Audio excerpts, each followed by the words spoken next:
साथीहरु यो भिडियो चाहिँ 2-3 महिना पुरानो भिडियो हो। मेरो एडिटिङको लिस्टमा सबभन्दा लास्टमा रहेछ यो। मलाई मात्र हो कि हजुरहरुलाई पनि ज्याउ लाग्ने हो एडिट गर्न। Oh my God. सो म र मेरो साथी चाहिँ एकदम बोर भइरहेको थियौं एन्ड हामी कहाँ जाने के गर्ने कतै घुम्न निस्किम न त रिफ्रेशमेन्टको लागि भनेर निस्किदा सोच्दा बाटोमा हामी सोच्दै कहाँ जाने भन्दा नयाँ रेस्टुरेन्ट ट्राई गर्न जाउँ न त भनेर हामी दुईटै महाराजा भन्ने रेस्टुरेन्ट गएको थिएन। So let's give a try भन्दै हामी त्यहाँ गयौं। रेस्टुरेन्ट चाहिँ माथिको फ्लोरमा थियो। त्यहाँ पुग्ने बित्तिकै त्यहाँको एम्बियन्सले मेरो आँखा नै तिरिमिरी बनायो।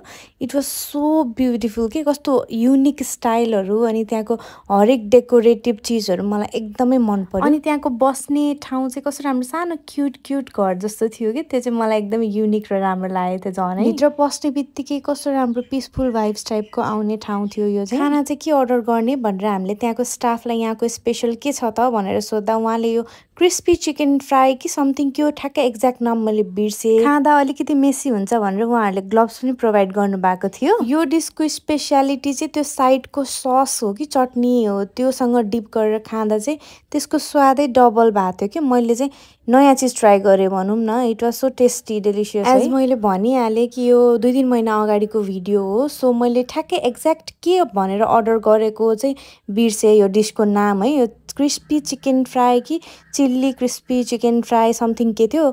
हजुरहरूले यो भिडियो देखाएर चाहिँ सोध्न सक्नुहुन्छ त्यहाँको स्टाफहरूलाई है। अनि त्यसपछि चाहिँ हामीले स्यान्डविच अर्डर गरेको थियौं।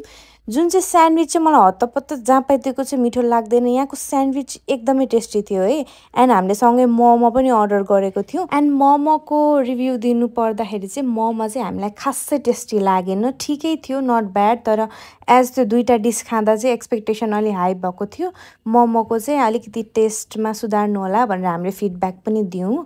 अनि यति खाइसकेर हामी आफ्नो घरतर्फ लाग्यौं। रेस्टुरेन्ट चाहिँ धम्बोजित चोकैमा छ है गाइजहरु। Thank you for watching. Bye by.